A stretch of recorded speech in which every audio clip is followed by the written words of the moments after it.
Good morning, student. How are you? Hope you are doing well over there.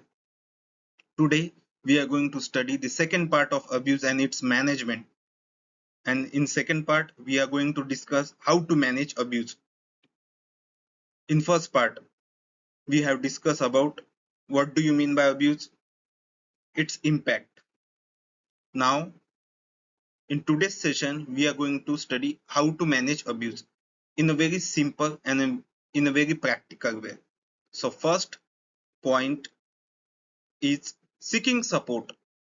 Seeking support means search for a support search करना है आपको support ठीक है from trusted family member और counsellor to talk about what you are going through okay you have to search for support आपको support search करना है जिससे आप बात कर सकते हो आपके स्ट्रगल के बारे में या आपकी फीलिंग्स के बारे में आप किस आपके चैलेंजेस आप फेस कर रहे हो जो आप पे इम्पैक्ट हुआ है जो आप पे इम्पैक्ट गिरा है अब्यूज का तो आपको हेल्प लेना है आपको सपोर्ट सर्च करना है from trusted family member who can listen you actively or you can take a help of therapist or counselor.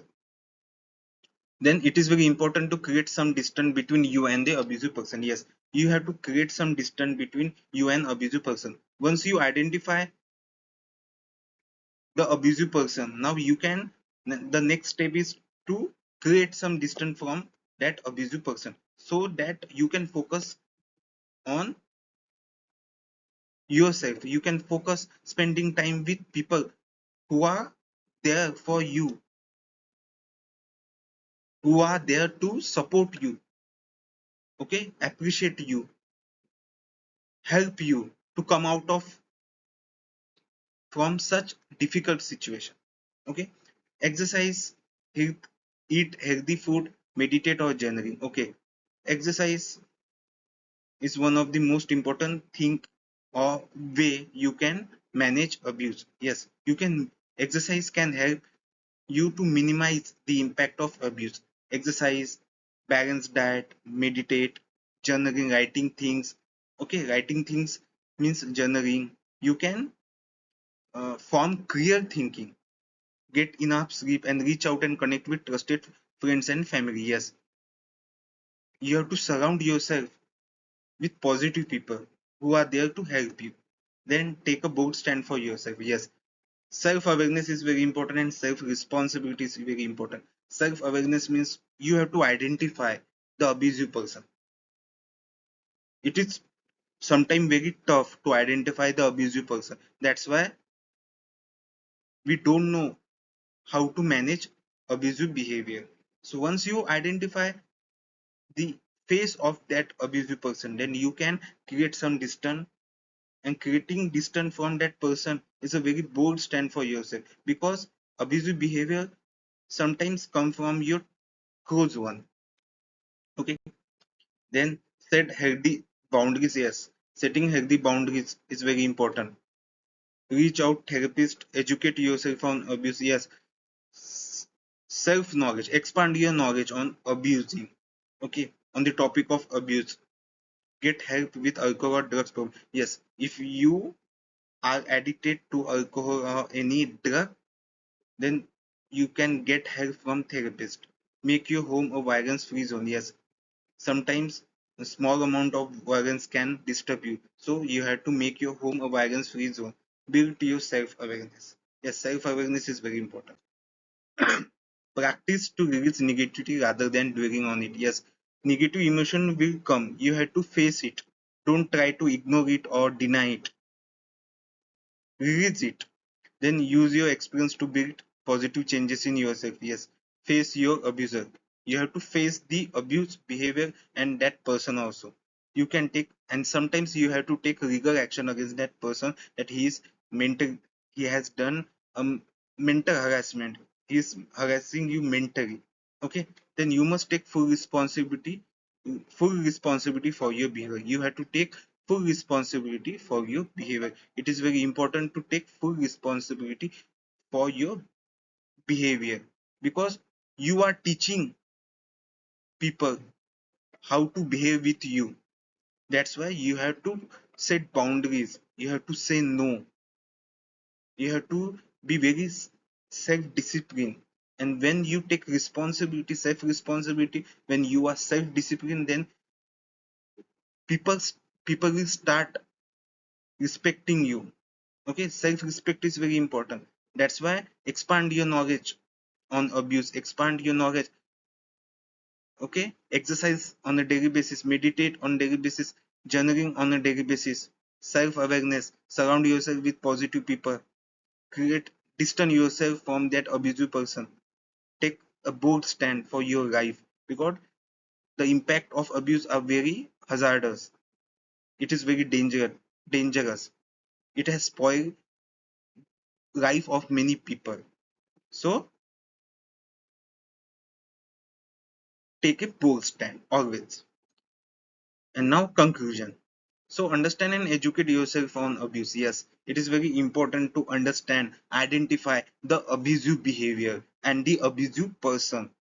It is mostly sometimes it is very difficult to, we can't understand the abusive behavior, we can understand the person. That's why we can't face or we can implement strategies to minimize the impact of abuse. So understand and educate yourself on abuse, as abusive behavior relates to the desire to maintain power and control. Yes, abusive behavior relates to the desire to maintain power and control. Abusive behavior, why abusive behavior? Abusive behavior connect to the desire to maintain power. Yes, it is one of the form of influence, to exert influence on other person. It is very important to understand that someone abusing you might attempt to manipulate. Sometimes it is one of the form of manipulation, so you into doing what they want to do. So abusive, sometimes abusive behavior is one of the form of manipulation also, or having influence on you, so that you should behave in same way what they want.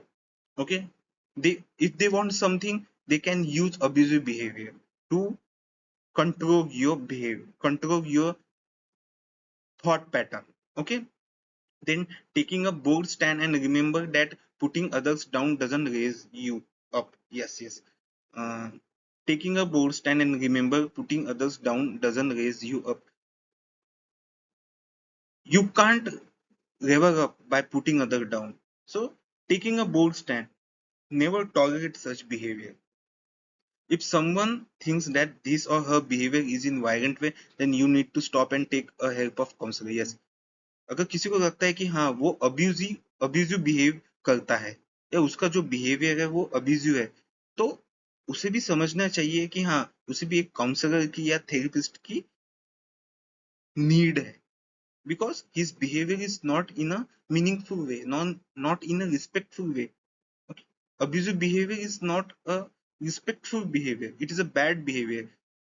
It can destroy the life of another person. So it is not the good thing to do. So self awareness is important for that abusive person also, so that he can change his behavior.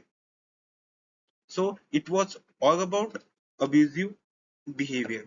In first part we have studied abuse. What is abuse? Abuse means saying some bad things, bad words to insult another person, but intentionally. Abuse means intentionally. Always remember. Then sometimes it is very difficult to identify the abusive person, because actually it comes from your close ones. Sometimes, not always. Then its impact your mental health, your emotional health, and your physical health. It disturbs overall functioning, overall normal functioning of your body. It disturbs your immune system. It disturbs your sleeping pattern. It disturbs your digestive system. Okay, it disturbs your thinking pattern. You can't take decision. You can't face life problem. So abusive, you don't have to tolerate any abusive behavior. And how to manage it? First, search for support. Surround yourself with positive people. Move away from that abusive person. Exercise, have a balanced diet, meditate, journal on a daily basis. And that abusive person also take help of therapist or counselor. And the most important thing is self-awareness. Expand your knowledge, self-knowledge. And self-knowledge comes under self-responsibility. Yes, this is your life. No one is going to help you. You have to take a bold stand. Our self-responsibility is very important. So self-action is very important. So it was all about abuse and its management. Hope you understand it. So thank you very much. Take care and best of luck for your future.